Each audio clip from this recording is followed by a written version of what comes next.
Assalamualaikum warahmatullahi wabarakatuh. Kembali lagi dengan saya, perkenalkan nama saya Dini Amelia Putri dengan NIM 24030174087 dari kelas Pendidikan Matematika 2024 ini. Nah, di sini saya akan membuat video untuk memenuhi tugas geometri yaitu pembuktian dari teorema 10.4 atau teorema kesebangunan sisi sudut sisi. Nah, sebelum itu, bagaimana sih bunyi dari teorema 10.4? Teorema 10.4 berbunyi bahwa dalam suatu kesesuaian antara dua segitiga, jika dua pasang sisi bersesuaiannya sebanding dan sudut-sudut yang diapitnya kongruen, maka kesesuaian itu adalah kesebangunan. Kita akan membuktikan dari teorema ini ya teman-teman, teorema 10.4. Maka langsung saja pada pembuktian.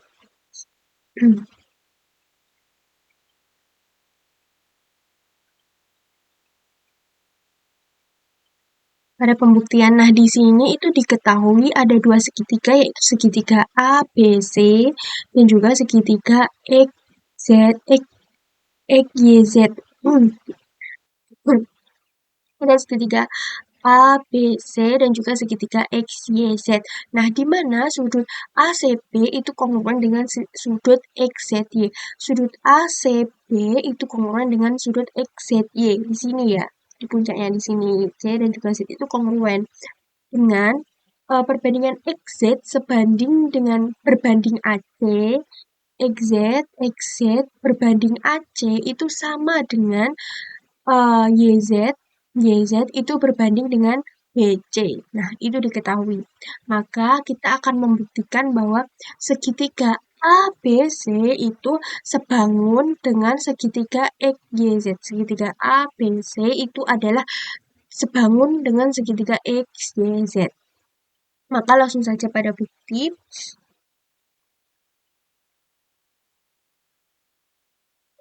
Nah, di sini kan kita misalkan segitiga ABC itu tidak kongruen dengan segitiga XYZ.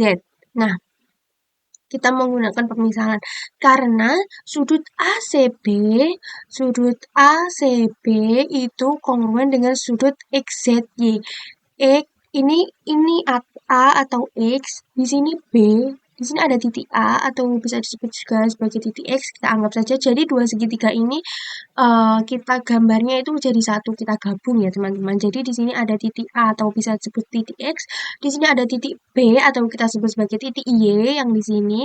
Lalu di puncak di sini ada titik C atau sama dengan bisa disebut sebagai titik Z. Nah, kita misalkan, kita ulangi, itu kita misalkan segitiga ABC itu tidak kongruen dengan segitiga XYZ. ABC itu tidak kongruen dengan segitiga XYZ. Jadi dua segitiga ini tidak kongruen. Karena sudut ACB, karena sudut ACB itu kongruen dengan sudut XZY. XZY. Nah, maka CE di sini kita ambil titik antara AC dan juga titik antara BC. Nah, atau titik antara XZ atau YZ. Nah, kita ambil titik di sini, titik misalnya titik E dan juga titik F ya, teman-teman.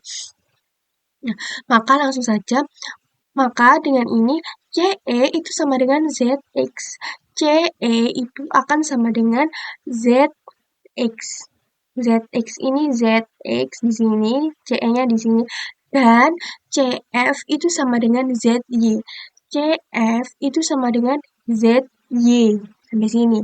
Maka kita peroleh bahwa segitiga CEF itu akan kongruen dengan segitiga ZXY. Nah, itu akan kongruen dengan segitiga ZXY. Nah, itu akibat dari panjangnya CE, panjang ruas garis CE ini itu sama dengan ZX dan juga CF itu sama dengan ZY. Nah, itu mengakibatkan segitiga CEF itu akan kongruen dengan segitiga ZXY.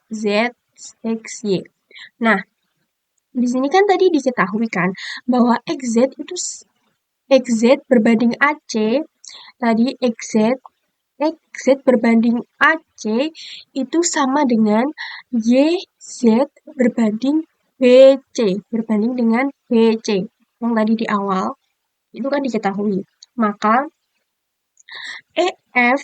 ruas garis EF di sini, ruas garis EF itu pasti akan sejajar dengan ruas garis AB. AB di sini. Nah, itu sudah pasti berdasarkan dari teorema 10.2. Teorema yang sebelumnya jangan sampai lupa ya, harus diingat selalu. Sehingga mengakibatkan segitiga EFC itu akan sebangun dengan segitiga ABC.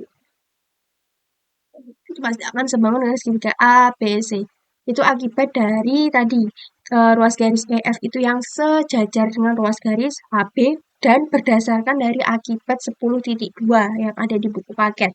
Nah, karena kita telah menemukan bahwa segitiga CEF itu sebangun, itu kongruen dengan segitiga EZ, XY di sini kan tadi kita sudah menemukan ini, dan kita juga telah menemukan bahwa segitiga CEF atau EFC ini sebangun sebangun dengan segitiga ABC, yang di sini, maka sudah pasti atau dapat terbukti bahwa segitiga ABC itu pasti juga sebangun dengan segitiga XYZ di teorema dari 10.4 telah terbukti benar. Maka sekian pembuktian dari saya. Mohon maaf bila ada kurang lebihnya ataupun salah penyebutan kata. Saya akhiri, semoga dapat membantu. Wassalamualaikum warahmatullahi wabarakatuh. Terima kasih.